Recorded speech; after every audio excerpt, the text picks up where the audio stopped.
Hola, mi nombre es Luis Blenchino, soy profesor de filosofía y doctor en ciencias sociales por la Universidad de Buenos Aires. Ahora, en este momento, soy titular de cátedra de teoría política moderna en la Universidad Nacional de La Matanza e investigador asistente del CONICET. Esquemáticamente hablando, ¿en qué difieren los horizontes del pensamiento político de Foucault de las propuestas de Agamben y Rancière? Bueno, esquemáticamente hablando, podríamos tomar como punto de partida el esquema general presentado por Foucault de poder-resistencia y podríamos decir que, por un lado, Agamben sigue la línea de estudio de lo que Foucault problematizó bajo la idea de relaciones de poder, más precisamente de biopoder o biopolítica, y a partir de ahí Agamben lo que hace es una especie de revisión de la teoría Foucaultiana para retrotraer, digamos, la relación entre biopolítica y soberanía hasta al menos Aristóteles, ¿sí? Es decir, para Agamben va a haber una cooriginariedad de la biopolítica y la soberanía, a diferencia de Foucault, que plantea que la biopolítica es lo propio de la política moderna, ¿sí? A partir de ahí, Agamben va a desarrollar un esquema en el cual, por un lado, se da, digamos, la relación entre biopolítica y soberanía frente a lo que él llama, o digamos como correlato tiene, lo que él llama nuda vida u homo sacer, ¿sí? Esto lleva a Agamben a pensar, digamos, excesivamente quizás, el problema del poder y la figura de la víctima, o mejor dicho, reduce de alguna manera la idea de resistencia a la figura de la víctima. Por su parte, Rancière, digamos, en este esquema se va a centrar en la polaridad de lo que Foucault llamaría la resistencia, y a partir de ahí va a proponer un modelo de análisis centrado en la diferencia entre lo que él llama la política y la policía. Digamos que Rancière dice que todo lo que pensó o desarrolló Foucault bajo la idea de poder de policía o biopolítica es lo que él identifica como policía, es decir, las relaciones de poder, mientras que Foucault, para Rancière, no habría desarrollado la idea de resistencia, o mejor dicho, lo que él llama la política, y a partir de ahí va a desarrollar un modelo de pensamiento centrado en la igualdad, la democracia, como forma, digamos, privilegiada o quizás única de lo que Rancière denomina política, y a partir de ahí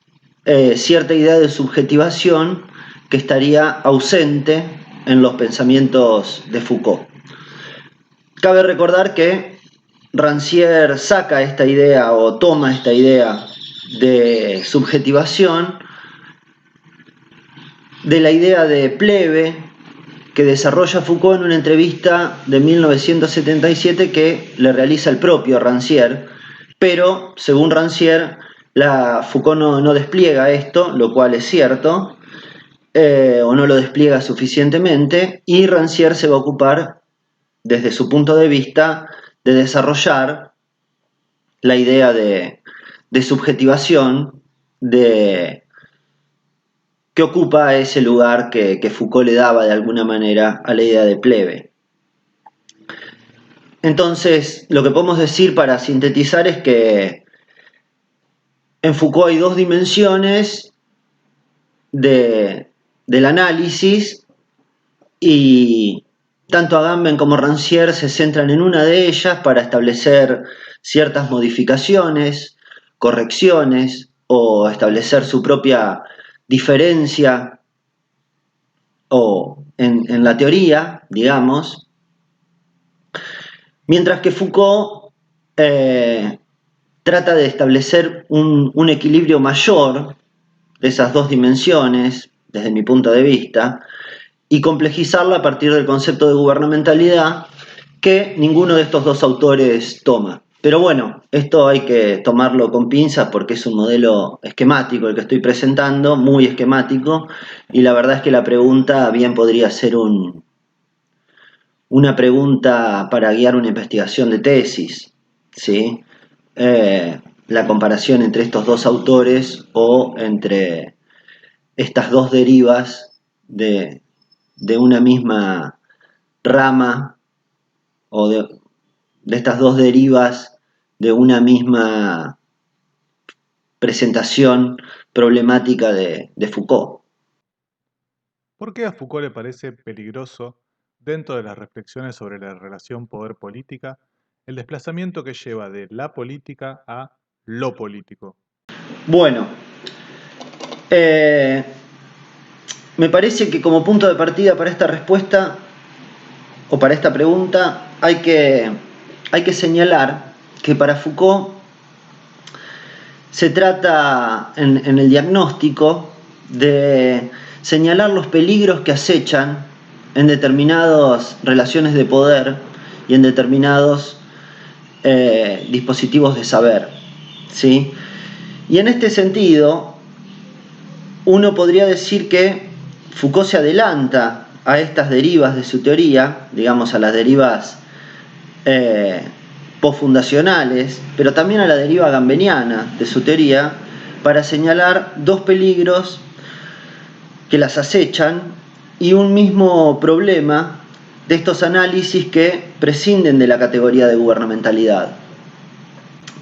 En realidad, para ser exactos, no es que Foucault se adelanta a lo que van a decir Agamben y Rancière. En verdad, Foucault está criticando de alguna manera o señalando los peligros que acechan, por un lado, a la escuela de Friburgo y a la escuela de Frankfurt, ¿sí? Y podemos decir que ese peligro es similar al que acecha a la teoría de Agamben. Y Foucault está señalando el peligro también que acecha a la teoría de Lefort, que es de alguna manera asimilable al peligro que va a acechar a la teoría de Rancière. Digamos de modo general que a estas teorías, tanto a la de la escuela de Frankfurt y de Friburgo, como a sus derivas, y a la escuela de Lefort y sus derivas, les acechan ciertos peligros o conllevan ciertos peligros que se derivan de la ausencia de una categoría como la de gubernamentalidad, que podemos especular que Foucault la desarrolla justamente para esquivar estos peligros, ¿sí? Porque la gubernamentalidad trata de captar una complejidad, ¿sí? que a estas teorías de alguna manera unilaterales o uniformizantes o demasiado generales y por lo tanto, digámoslo así, con poca rigurosidad histórica, y me parece que el plus de Foucault en este punto tiene que ver con el extremo cuidado por la dimensión histórica de toda problematización acerca de las relaciones de poder. Entonces, va a señalar o va a proponer esta categoría de gubernamentalidad justamente para tratar de escapar de estos peligros que ve en lo que se puede derivar de tomar de manera uniforme y abstracta esta conceptualización poder-resistencia, ya sea que se haga hincapié en la dimensión del poder, ya sea que se haga demasiado hincapié o único hincapié en la dimensión de la resistencia. Entonces, el primer peligro que va a señalar Foucault es respecto de esta teoría del effort, o la teoría postestructuralista, o posmarxista, ¿sí? Que va a llevar o que va a llegar hasta Rancière, ¿sí? Que es el peligro de no analizar como problemas políticos lo que cotidianamente llamamos política. Al hacer exclusivo hincapié en el momento de la ruptura, en lo que Rancière llama los momentos políticos, el momento del antagonismo y el conflicto, se corre el riesgo de no analizar la relación que estos conflictos guardan con una determinada organización del poder, pero peor aún, de dejar de lado como no políticos todas aquellas cuestiones que nosotros solemos decir cotidianamente que corresponden al juego de la política, como la cuestión del liderazgo, como la cuestión de las elecciones, el problema de ampliación de derechos y todas estas, digamos, políticas que se dan en el día a día o relaciones políticas que se dan en el día a día y que corren el riesgo en estas teorías de quedar en las sombras, oscurecidas, por poner el foco casi exclusivamente en el momento del conflicto, en el momento de la ruptura, ¿sí? En el momento donde la igualdad y la horizontalidad emergen en la vida política, como si todo lo que pasa todos los días, más allá de los conflictos y las rupturas, no fuera verdaderamente político. Y eso para Foucault es un déficit de la teoría, ¿sí? O un riesgo al que corre, al que lleva, perdón, este tipo de conceptualización, ¿sí? Eh, más allá de la cuestión de dejar de lado la historicidad o, o no pensar demasiado la dimensión histórica en la constitución de estos sujetos o en esta subjetivación política y su relación con las determinadas formas concretas de relaciones de poder para presentar un modelo relativamente abstracto en el cual siempre se daría algo así como una política relativamente homogénea y formas de subjetivación que vienen a romper o a cortar el libre flujo de la normalidad. Bueno, para Foucault esa normalidad, ese libre flujo, digamos, de las relaciones cotidianas, es política, es político, y ahí hay política y hay que prestarle atención, ¿sí?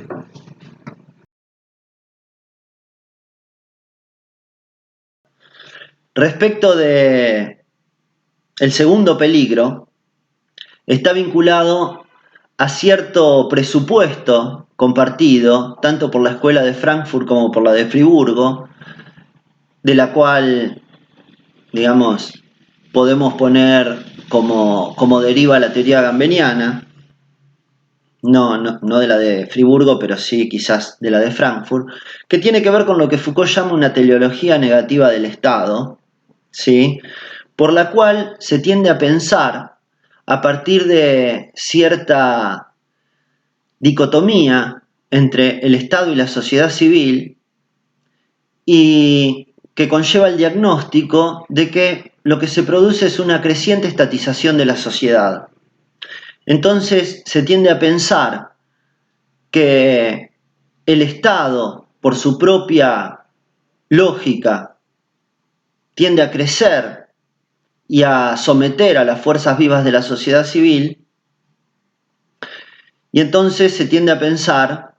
digamos, a la sociedad civil como ciertas fuerzas vivas que pretenden ser capturadas por un dispositivo de poder omnipresente, omnipotente, omnívoro de alguna manera, ¿sí?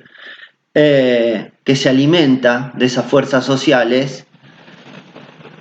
lo cual al extremo lleva a pensar la idea de que somos víctimas potenciales de un sistema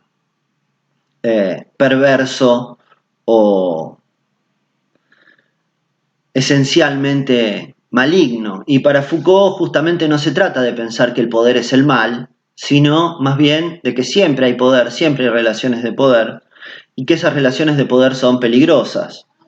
Entonces, me parece que estos dos son los peligros que acechan ambas teorías, ¿sí? Por un lado, el peligro de hacer hincapié solamente en el momento de la ruptura, en lo que Rancière llama los momentos políticos, ¿sí? Esas excepciones que cortan la historia y que para hacer valer el principio de la igualdad, dice Rancière, y desde el punto de vista de la teoría de Agamben, el peligro que la acecha es la de pensar un poder demasiado omnipotente y sobre todo el de pensar que el Estado, con su forma soberana y biopolítica, tiende a un crecimiento indefinido, ¿sí? Sobre la sociedad civil. Y esto, Foucault, en Nacimiento de la biopolítica, va a señalar que este error puede llevar a pensar en el error de la teleología negativa del Estado, puede llevar a pensar que hay una continuidad, digamos, entre los dispositivos del estado de bienestar, como el plan Beveridge, y el estado nazi, ¿sí? Y este es un poco el mito que Foucault pretende criticar de la teoría neoliberal, pero que es compartido por muchos que son críticos del neoliberalismo, que tiene que ver con pensar que se comienza interviniendo en la salud y se termina con campos de concentración. Y Foucault va a señalar, bueno, que eso es un error grave de análisis, no solo porque no tiene en cuenta la historia, no solo porque de alguna manera compra esa grilla de análisis propuesta ideológicamente por el neoliberalismo, sino sobre todo porque pierde de vista los matices históricos y todas las diferencias que puede haber entre un estado de bienestar y un estado totalitario, ¿sí?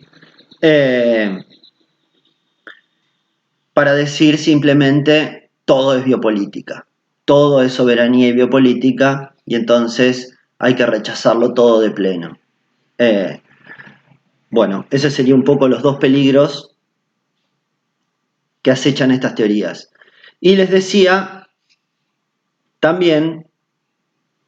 un mismo problema de este análisis que está vinculado a esta última idea, que es la fobia al Estado.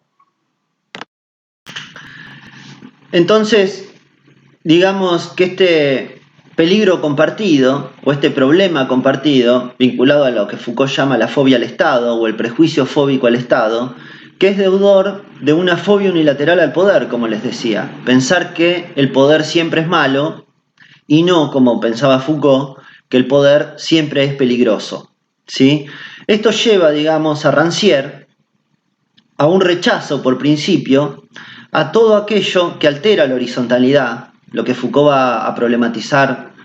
en el curso del 83 bajo la idea de dinastía, por ejemplo. Entonces, todo lo que altera o trastoca esa horizontalidad democrática, los liderazgos, la dinastía, la institucionalización de los derechos y demás, es rechazado como una forma en que el poder captura los movimientos de emancipación. Y de alguna manera, entonces, una sospecha prácticamente instintiva a todo lo que tenga que ver con cierta verticalidad, con cierta organización jurídica, con cierta institucionalización, como formas de dominación y de captura de esos movimientos emancipadores de rupturistas. En Agamben, esta fobia al Estado, como les comentaba hace un ratito, conduce una desconfianza frente a todo lo que huele a biopolítica y soberanía. Entonces, digamos, todo aquello que tiene que ver con políticas de salud, por ejemplo, o conquistas de derecho y participación institucional, se vuelve sospechosa por ser formas en que el poder avanza sobre la sociedad civil o sobre las libertades individuales. Entonces, digamos que en este punto ambos coinciden en sospechar de lo que llaman la identificación entre el hecho y el derecho, y coinciden en este diagnóstico en que las sociedades contemporáneas, sea lo que éstas sean, se va produciendo una paulatina identificación e indistinción entre hecho y derecho, que es una de las consecuencias, digamos, compartidas de estas teorías, que piensan que justamente el poder avanza casi irrestrictamente, o a lo sumo para Rancière, solamente interrumpido por ciertos espasmos emancipadores. En tu artículo afirmás que todo es político en tanto hegemonía social, pero al mismo tiempo nada lo es hasta el momento en el que es cuestionado o combatido por una forma de subjetivación política. ¿Podrías desarrollar esta idea? Bien, para Foucault, que todo es político, remite, me parece a mí, a la idea de gubernamentalidad como generalidad singular. Esta idea la va a subrayar Senelart en la situación del curso de 1978, ¿sí? Y desde este punto de vista se puede decir que todo es político en cuanto con gubernamentalidad se pretende designar las prácticas gubernamentales constitutivas de un régimen de poder particular, que permite pensar, digamos, la correlación entre un Estado gubernamentalizado y una sociedad gubernamentalizada o normalizada. Es decir, permite pensar en una situación histórica determinada, en un espacio geopolítico particular, determinadas relaciones de poder, ¿sí? De forma general. Entonces, desde este punto de vista, todo es político porque en tanto que el análisis de la gubernamentalidad implica el análisis de las relaciones estratégicas entre artes de gobernar heterogéneas, ¿sí? Se permite comprender la conformación de determinada hegemonía social o régimen específico de relaciones de poder y un campo estratégico de relaciones de poder relativamente estables de conducción de conductas. En ese sentido, puede decirse que todo es político en la medida en que la gubernamentalidad, entendida como esta generalidad singular, es una grilla de análisis para las relaciones de poder en general, ¿sí? Que pretende analizar el campo estratégico de las relaciones de poder en lo que tienen de móviles, de transformables, de reversibles, pero también de fijas y de estables, ¿sí? Como va a decir Foucault. Entonces, como bien señala Senelart, la generalidad singular no es una estructura, es decir, como dice Foucault, un invariante relacional entre variables, sino una generalidad singular cuyas variables, en su interacción aleatoria, responden a coyunturas. Ahora bien, esta idea de que todo es político en cuanto lo analizamos a partir de una grilla de inteligibilidad de la gubernamentalidad y de la idea de gubernamentalidad como generalidad singular, ¿sí? Es compatible, o mejor dicho, esta idea no excluye otra idea en apariencia contradictoria o una relación paradójica con otra idea que dice que nada es político y que todo es politizable. En un sentido según el cual la política es pensada a partir de la idea de lucha, a partir de la grilla bélica, ¿sí? En este sentido, la política se identifica con el momento de la politización de una determinada relación de poder a nivel ya sea microfísico o micropolítico, ya sea a nivel global, táctico o estratégico. Es decir, desde el momento en que una gubernamentalidad se le opone una práctica de subjetivación política que pretende resistir, el momento en que la forma de conducción de conductas hegemónica se le enfrente un determinado movimiento de contraconducta, implica la politización. Entonces, todo es político en cuanto a la forma, porque como dice Foucault, todos somos unos gobernados, y en ese sentido todos estamos bajo una forma de gubernamentalidad en sentido de generalidad singular, pero, digamos, nada lo es en el sentido bélico o antagonista del término hasta que esa relación no se politiza a partir de un movimiento de contraconducta. ¿Qué supuestos e implicancias tiene el problema de la subjetivación política dentro del pensamiento Foucaultiano? Bueno, si una gubernamentalidad en el sentido de una generalidad singular implica tanto las relaciones de poder relativamente estables como las posibilidades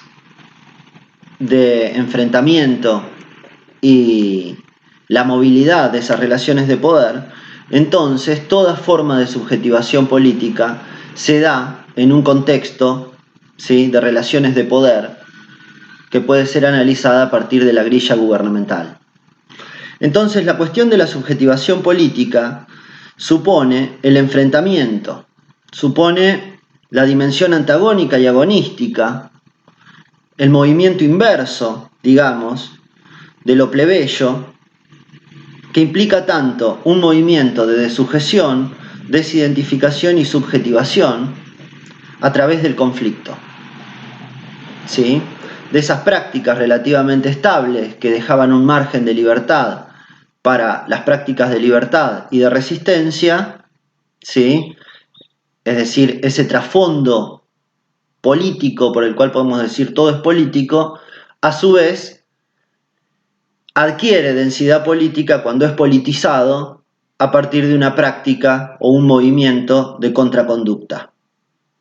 Por ejemplo, en la sociedad punitiva, ¿sí?, va a ser Foucault el análisis de la guerra civil en la clase del 10 de enero del 73, digamos, si le sirve en la página 46 y las siguientes hasta la 49 más o menos, y va a desarrollar 5 procedimientos por los cuales la guerra civil funciona como un operador de subjetivación política. Ahí Foucault va a decir que la guerra civil es un proceso cuyos personajes son colectivos y por cuyo efecto, además, aparecen nuevos personajes colectivos. ¿Sí? Entonces señala 5 procedimientos: el procedimiento de reactivación de elementos del poder, el procedimiento de inversión de su ejercicio para hacerlo funcionar en otro sentido, el procedimiento de apropiación de esos elementos de poder, la efectuación o activación de símbolos del poder, y el ejemplo ahí que pone Foucault es el de los pies descalzos, y la efectuación de un mito como elemento de centralización y unificación de una serie de luchas dispersas, como puede ser el caso de los pies descalzos o del ludismo. ¿Sí? A partir de acá se puede pensar, digamos, para pensar las consecuencias o implicancias de este planteo, ¿sí?, 3 dimensiones o 3 prácticas de subjetivación política a partir de cierta forma de ejercicio del poder, ¿sí? La parresía política, cuyo ejemplo es Pericles para Foucault en el curso del 83, es una forma de subjetivarse políticamente donde hay cierta apropiación, digamos, de estos procedimientos o de estos elementos, ¿sí? Por ejemplo, la activación de símbolos del poder, que va a analizar Foucault en ese caso. La espiritualidad política es otro caso que Foucault desarrolla o analiza en los textos sobre la revolución iraní, ¿sí? Digamos que el caso iraní es el caso en el cual el pueblo de Irán se subjetiva políticamente a partir de lo que Foucault considera una espiritualidad política o una espiritualidad que irrumpe en el suelo en la dimensión o en el suelo de la política, ¿sí? Y que se vincula a un liderazgo, en este caso haciendo jugar de manera ambigua la dimensión mítica del poder, ¿no? Y por último, digamos, podríamos señalar el historicismo político como un procedimiento de subjetivación política, ¿sí? O la reactivación de la memoria de las luchas como forma de constitución de un movimiento popular. Y ahí el caso podría ser el caso de Lud y el ludismo, ¿sí? Donde se apela a un liderazgo político mítico y una historia en común. Digamos que estoy simplificando mucho porque la idea de una pertenencia a una historia común, la idea de mitos comunes, la idea del liderazgo aparece tanto en el caso iraní como en el caso de Pericles como en el caso de Lud, ¿sí? Pero de lo que se trata justamente es de tres prácticas o tres recursos: el recurso a la parresía, al decir la verdad; el recurso a la espiritualidad, es decir, la transformación del sujeto por una verdad espiritual; y el recurso a la historia como un método de conformación de un movimiento popular. Entonces, la parresía política, la espiritualidad política y el historicismo político son modos, formas a través de los cuales se produce una subjetivación política que permite enfrentarse o enfrentar, digamos, las relaciones hegemónicas de poder, ¿sí? Y abrir un espacio de conflicto en torno a esas relaciones de poder para generar relaciones de poder alternativas, ¿sí? O incluso una gubernamentalidad alternativa, como es en el caso de Irán, donde esa espiritualidad política, ese conjunto de demandas heterogéneas, ese vínculo con un liderazgo carismático, ese vínculo con una mitología común, ¿sí? Con una historia común, se condensa en la idea general de gobierno islámico, la demanda general por un gobierno islámico.